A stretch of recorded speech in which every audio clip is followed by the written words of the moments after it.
when I was inducted, I had my whole family sitting here like here, okay? My brother, my wife, of course, my lovely wife, and my kids were here. Wonderful events. I forgot to introduce my granddaughter, and my son had to tell me about that. And my youngest grandson fell asleep. And I'm giving a little speech, and he's sacked out here on the table.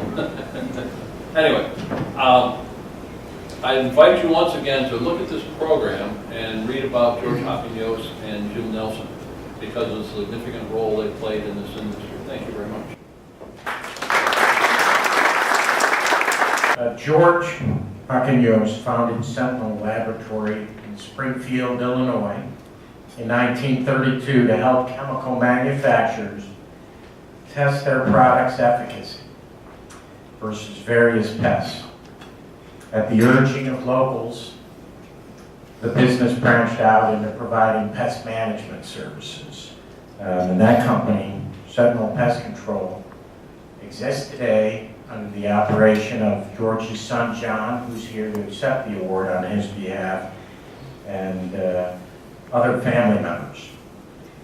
Hopkins chaired the National Pest Control Association's Materials, Standards, and Methods Committees from 1935 to 1947, and he developed the approved reference procedures for subterranean termite control. Known for his vast pest management knowledge, lifelong love of learning and sharing, and shining leadership, Hopkins served as the 14th president of the MPCA and was an initiate in Pi Chi Omega. Accepting the posthumous inductee award on behalf of George are his son John and other family members. Thank you very much. Most of you probably don't know our dad. He was born in 1901. He was a farm boy. He decided he wanted to do better in farming. He wanted to become a scientist. And that's really why he did what he did in the National Pest Management Association. He spent a lot of time solving problems. He didn't run a business very much. Once he got it started, he hired managers. And then after the manager had been around for a long time, he found out he could hire me for less. But I remember that dictum, and so a few years ago, I hired him, my son, for less. I would like to read briefly a news article that was published in the Springfield, Illinois paper on July the 5th, 1942. Saved man's life in an inhalator. George Hopkins, victim of cyanide gas. The prompt and efficient action of the fire department inhalator squad was credited yesterday with saving the life of George L. Hopkins, operator of the Sentinel Insect Control Laboratory, who was overcome by cyanide gas while working in the John Hay homes, which happens to be a public housing. It says that he was working in the apartments about 8 a.m. Sunday morning, July the 4th, when he was overcome with the gas fumes.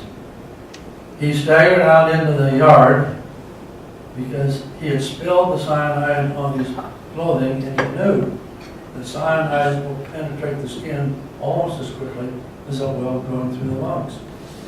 He staggered out into the yard and he saw two men using hoses to water the lawn. He ripped his clothes off and he hollered, "You've got to spray me, wash me off, I've just poisoned myself." Dad passed out just like that. He briefly remembered waking up in the ambulance, going to the hospital, and hearing one of the attendants say, "I think we're losing him, let's quit." The other attendant said, "No, I think I saw his eye flicker, let's keep going." He was in the intensive care in the hospital for 3 or 4 days. He was back to work about a week and a half later. Now, why do I give you that story? Because it's a very great and colorful illustration of what's happened to our industry in the last 70 years. What we did in the early 1940s was crude, it was often dangerous.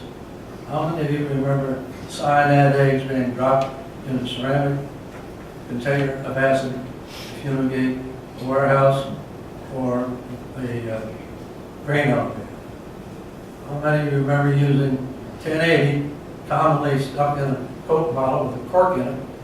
We went around and got little souffle cups. Well, those souffle cups, you're not old enough to remember. Okay. And we used it for mouse control in residential facilities. How many of you remember phosphorus paste? Yeah, all right, okay. Some of you guys are about as old as I am. Glad to see you doing as well as I am. We would go out, we had a couple times we had to go out and take care of municipal dumps that had been shut down, and the rats were getting hungry. What did we do? We got in the back of a pickup truck. We made a couple hundred sandwiches of phosphorus paste, and we tore them apart and tossed them out on the surface. And that was good pest control. It ain't like that anymore, thank goodness. The reason I'm very grateful for it is that today, my son and I can run a business that is known to the public as being professional. We have technology and knowledge today that none of the old timers would ever even dream of. The one thing we really have and we cherish is we are respected as a professional. My entire family are very, very grateful to PMP and to Marty for resurrecting a gentleman who died in 1983. He's kind of gotten off the screen, but we really do appreciate your honoring here tonight. Thank you. Our second posthumous inductee, James A. Nelson, the former editor and publisher of our brand, formerly known as Pest Control. He certainly left enormous shoes for Jerry and then us to fill. The son of a pesticide manufacturer, Nelson helped grow this publication from an average size of 16 pages to 60. 50 years ago, exactly, in 1962, he oversaw the publishing of the Purdue Correspondence Course, 1 month at a time, in Pest Control magazine. As if that wasn't enough, that year, he launched what's now known as the Truman Scientific Guide to Pest Management Operations. Then he closed out the year by launching what later became Landscape Management, which just celebrated its 50th year. So in 1 year, he did 3 things that very few editors can say they've been even a part of a team that accomplished one of those in their lifetime. So, a true visionary and entrepreneur. Half a century ago, Nelson also served as Pi Chi Omega's first executive director and was awarded the group's first lifetime membership. We accept this award on James's behalf. Very much.